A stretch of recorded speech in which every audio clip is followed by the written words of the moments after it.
Mr. President, Senator, lest I be misunderstood, yes, sir. with due respect to Senator Trillanes, my interference or my intervention earlier was a reminder of the executive session, and it was not disrupting a vote. Just to make sure that those It was watching only- we are are not familiar with explanation the of the vote rules. already. Yes, Yes. it was already explanation of the vote. The vote has been cast because under the rules of the Senate, you cannot interrupt anyone who is voting. Yes. But he has already voted. So para baka doon sa mga hindi nakakaintindi ng rules sa Senate, baka akala na ako'y nag-interfere or intervention of a vote. It was not. He has already cast the vote. He was merely explaining, and my reminder was the fact that there were issues in the executive session that we cannot talk about in public. Let me just make it clear that my negative vote for this resolution does not mean that I do not support the military operations going on right now, or that I do not sympathize with the people of Marawi and the people of Mindanao.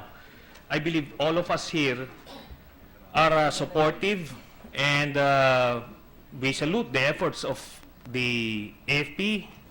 We laud their sacrifices for the country, and we want to support them as best we can. But the issue here is about the correct response or the proportionate response of the government to address this crisis, which I believe that this declaration of martial law for the whole of Mindanao is not the correct response. And in fact, we heard it during yesterday's security briefing. The AFP and the defense establishment didn't even ask for it. They didn't. President, that is in executive session. I would As a reminder, just a reminder Well- to the gentleman to refrain. Well, Mr. President, it was agreed on during the latter part of the executive session that everything was it was okay for everything that was divulged there to be Just a can the reminder, can Mr. the President, it's up can to the you. chair request a suspension so we can go over, first of all, what we agreed could be divulged before, and then we allow Senator Trillanes to continue with this explanation. But it was already agreed on yesterday Yes, sir. before we after we terminated, Just- and I believe was properly guided. precisely, I'm yes. requesting, if you don't mind, we call a break and then let's go over what we agreed yesterday. Well, anyway, I'll just skip that part. Okay. I'll just skip that part, Mr. President. Go ahead, sir. Go ahead. Well, anyway, yesterday's briefing reinforced my belief that the AFP is very much capable of crushing the Mautes without martial law. They have done this before during previous incidents, one in 1995, at least in recent history, one in 1995 during the Ipil massacre, wherein hundreds of Abu Sayyaf members raided Ipil, Zamboanga del Sur, and killed randomly civilians and military personnel. The reaction then was swift, and it was decisive. Immediately, the whole force of the armed forces in AFP Southcom then went after the Abu Sayyaf, and they took on lots of casualties. And the whole of Mindanao were not inconvenienced by any martial law. The mission was accomplished, but the progress, the economic progress of the area was not hampered. Then came the Kabatangan raid or Kabatangan Sulu siege, again facing a much larger enemy force covering a much larger area. The government response was swift and decisive, and again the AFP pulled through. They crushed the enemy, and they restored law and order without resorting to martial law. Then came the all-out war of President Erap. This was one of the biggest engagements of the armed forces. They faced around that time 15,000 armed regulars of the MILF, and the response of President Estrada then was very swift and very decisive, and the armed forces was able to crush the 50 or so bases of the MILF without resorting to martial law. Then, recently, during the Zamboanga siege, facing a much larger force, covering, again, a much larger area, a significant city in Mindanao, but President Aquino did not declare martial law. Again, the enemy force was crushed.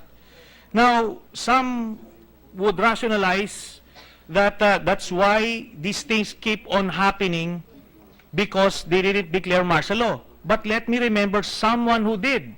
President Marcos, during 1972, declared martial law for the whole country precisely to crush and solve all these problems. And I was mentioning to Senator Zubiri the incident he was citing when he was 10 years old, that the NPAs raided their home and shot his brother. And I reminded him that incident actually was during martial law, 1979, or 7 years into martial law, and yet such an incident still happened. So martial law is not the cure as proven by the experience of Marcos. I believe there is a misplaced expectation. Everybody assumed, or everybody assumes, that by declaring martial law, all the enemies would cower in fear, and suddenly the AFP would have superpowers to obliterate the enemy. But let me remind them, whether martial law or not, you will be limited to the capability of your armed forces, which right now, I believe, is stretched thinly because of the various, for various reasons. And that's why, when I spoke to them, I was really confident that they can do this job without martial law. And as a counter proposal, because some smart people would ask, okay, what's your solution? The solution is sustained military operations. We're not getting in the way. Regardless whether this debate would go on for weeks, we are not getting in the way of the military operations. We let them be.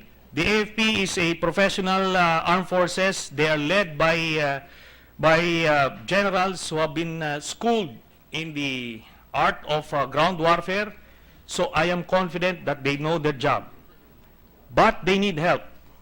We need to increase their intelligence funds. Right now, Malacanang can do that. They can easily realign a portion of the 18 billion peso intelligence funds, intelligence and confidential funds of Malacanang, to the intelligence operations of the armed forces. Just to give you a breakdown, Malacanang has 2.5 billion pesos in intelligence funds and 15.5 billion in confidential funds, broken down as follows: 11 billion for the Office of the President, for the ASEAN, for the conduct of the ASEAN activities, and 2 billion for the DILG, presumably for the PNP. But what is puzzling is it has a 1.4 billion peso budget for the Presidential Communications Office of Secretary Andanar. And compare that to the total budget, intelligence budget of the Defense Department of only 1.6 billion pesos. So they can easily realign if they really want to serve and protect the Filipino people. Then it's time to put their money where their mouth is. Realign the intelligence budget from Malacanang to the AFP. Then next, I propose that we push for the immediate passage of the national ID system.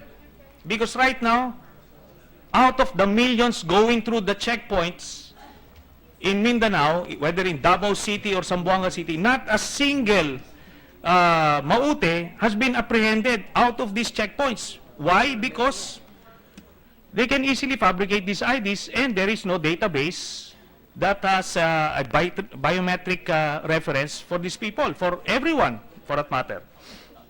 Then finally, I am pushing for the immediate passage of the Provisional Enlisted Personnel Bill that will allow the armed forces to recruit as many as 20,000 troops without being burdened by the pension system. So these new troops that will be recruited will have a new pension system. So the retired and the active will still retain the old system. So these are the ways that we can help the soldiers on the ground and eventually crush not only Maute, but all the other lawless elements. So that explains my vote, Mr. President. Thank you. Anybody else?